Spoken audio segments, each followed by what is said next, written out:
কুসুমপুর নামে একটি ছোট্ট গ্রামে বাস করত এক গরিব কাঠুরে। খুবই কষ্টে তার দিন চলত।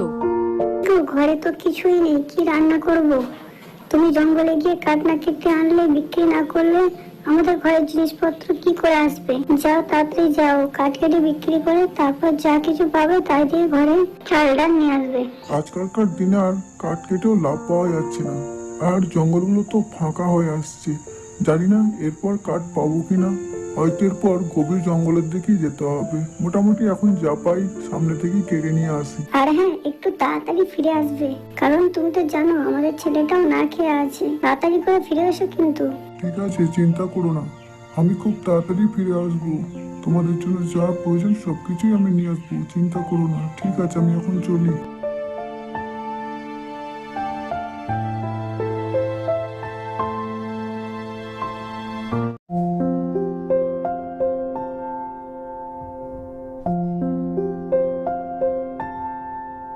তাড়াতাড়ি করে এই গাছটাই কেটে নিই, আবার বাজারে তো বিক্রি করতে হবে। আমার ছেলেরা না খেয়ে বসে আছে।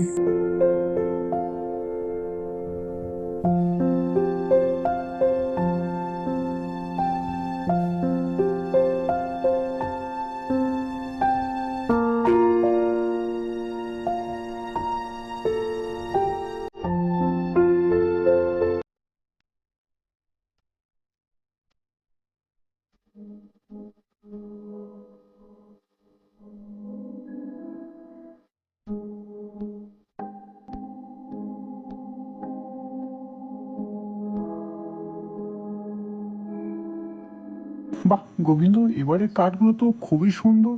তা কত করে দিচ্ছ এবারে কাঠগুলো? আগে হুজুর ওই 50 টাকা দিলেই হবে, বেশি চাই না, মাত্র 50 টাকা দিলেই হবে। আসলে আমার ছেলেরা না খেয়ে আছে, বাজারে কিছু জিনিসের প্রয়োজন। ও আচ্ছা, এই ব্যাপার। আচ্ছা ঠিক আছে, এই নে 50 টাকা। আর হ্যাঁ, কাঠগুলো তুই এখানেই রেখে যা। জি হুজুর, অবশ্যই। ঠিক আছে, আমি তাহলে চলি।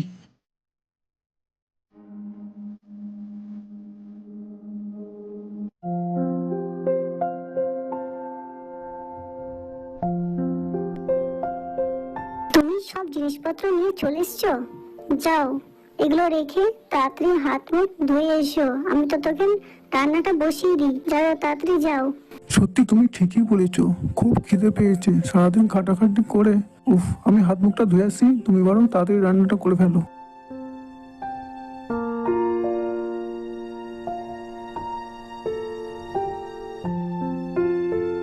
শোনো, আমাদের কষ্ট দুঃখ দূর করার জন্য আমি আরো গভীর জঙ্গলে যাচ্ছি। যদি সেখান থেকে আরো ভালো কিছু কাঠ পাই, সেখান থেকে আরো আমি দাম পাবো। তাই আমি গভীর জঙ্গলের দিকে যাচ্ছি কাঠ কাটতে। কিন্তু গভীর জঙ্গলে তো অনেক বিপদ, তুমি সাবধানে কিন্তু কাজ করো, ঠিক আছে? তুমি কোনো চিন্তা করো না, আমি সাবধানে কাজ করব। আর হ্যাঁ, তোমরা কিন্তু সাবধানে থেকো, ঠিক আছে? আমার আসতে কিন্তু দেরি হবে।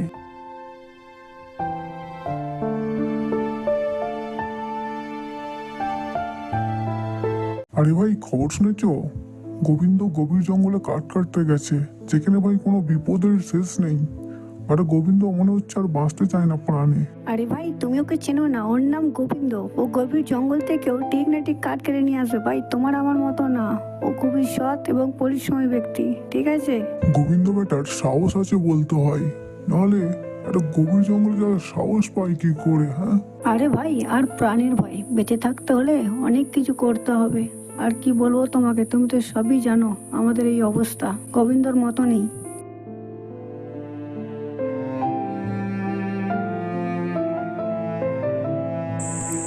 খুব গভীর জঙ্গলে চলে এলাম। এই তো সামনে এই গাছটা, কি তাড়াতাড়ি করে কেটে নিই। আমাকে আর বাড়িও ফিরতে হবে, কারণ আমি জঙ্গলের অনেক গভীরে চলে এসেছি। আর আমাকে তাড়াতাড়ি তো ফিরতেই হবে, তাড়াতাড়ি করে এটা কেটে ফেলি। আমাকে কেটো না, আমার কত সুন্দর ছোট্ট ছোট্ট ফল হয়েছে। দয়া করে আমাকে রক্ষা করো, আমি তোমাকে অনেক কিছু দেব। এ আমি কি দেখছি, একটা গাছ আমার সঙ্গে কথা বলছে।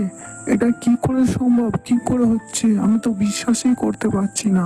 হ্যাঁ, তুমি ঠিকই শুনছো। তুমি আমাকে কেটো না, বরঞ্চ আমি তোমাকে এই চাবিটা দিই। তুমি অনেক ধনী হয়ে যাবে, তোমার আর কোনো অভাব থাকবে না। এই চাবিটা দিয়ে আমি কি করব? কিভাবে আমার সমস্যার সমাধান হবে?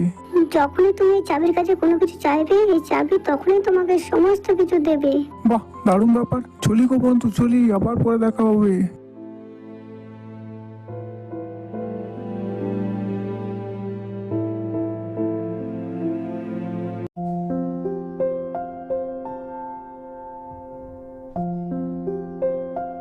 কি গো, তুমি জঙ্গলে গেলে কোনো কাঠ নেই? কাঠ ছাড়ো, এই দেখো কি পেয়েছি, জাদুর চাবিকাঠি। এটা জেসের চাবিকাঠি নয় গো, এর থেকে আমরা যা কিছু চাইবো সেটাই আমরা পাবো। এটা জাদু চাবিকাঠি। তাই নাকি? কই দেখি এটা কেমন করে কাজ করে, কেমন আমরা সবকিছু পেয়ে যাই। ঠিক আছে, আমি দেখাচ্ছি। জাদু কাঠি আমাদের অনেক ধন সম্পদ চাই। এই দেখো সমস্ত কিছু আমরা এক এক করে পেয়ে গেছি। বাহ, এটা তো খুবই চমৎকার, আমাদের আর কোনো অভাব থাকবে না।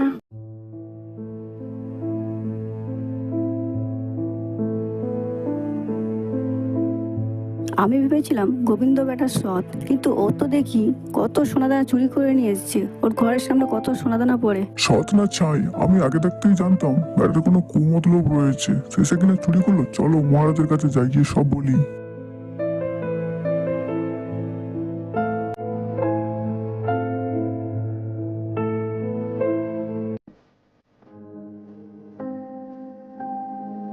মহারাজ, আমরা এতদিন গোবিন্দকে একজন সৎ মানুষ হিসেবে জানতাম, কিন্তু সে একটা চোর। তার ঘরে দেখছি বাক্স ভর্তি সোনা। মহারাজ, এক্ষুনি চলুন। এই আমার রাজ্যে চুরি করা, চলো সবাই এখনই দেখছি।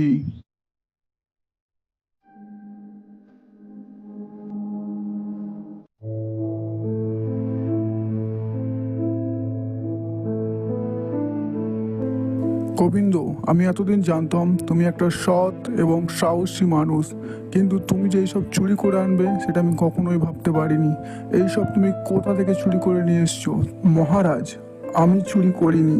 আমি আমার ভাগ্যের এবং সততার জোরে এই সমস্ত কিছু পেয়েছি। কিন্তু গোবিন্দ, সেটা তো বললে হবে না। তোমাকে তোমার সততার পরীক্ষা দিতে হবে। অগ্নি পরীক্ষার মধ্যে দিয়ে প্রমাণ করতে হবে যে তুমি চুরি করনি, তুমি একজন সৎ। মহারাজ, আমার পরীক্ষা দিতে কোনো বাধা নেই, কারণ আমি সত্যি সৎ। আমি নিশ্চিন্তে ঈশ্বরের নামে এই পরীক্ষায় পাশ করব। চলো তাহলে সবাই এই জায়গাতেই যাওয়া যাক যেখানে সকলের অগ্নি পরীক্ষা হয়। গোবিন্দ, তোমাকে এই আগুনের ওপর দিয়ে যেতে হবে। এর মধ্যে দিয়ে তোমাকে পরীক্ষা জয় করে দেখাতে হবে গোবিন্দ, যে তুমি সৎ একজন মানুষ। জি মহারাজ, নিশ্চয়ই। জাদু চাবি, তুমি অদৃশ্য হয়ে তুমি আমাকে সাহায্য করো যেন আমি এর ওপর দিয়ে যেতে পারি।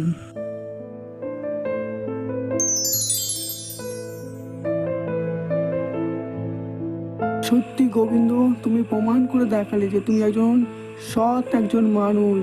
তোমার এই সততার জন্য আমি তোমাকে আরো পুরস্কৃত করব।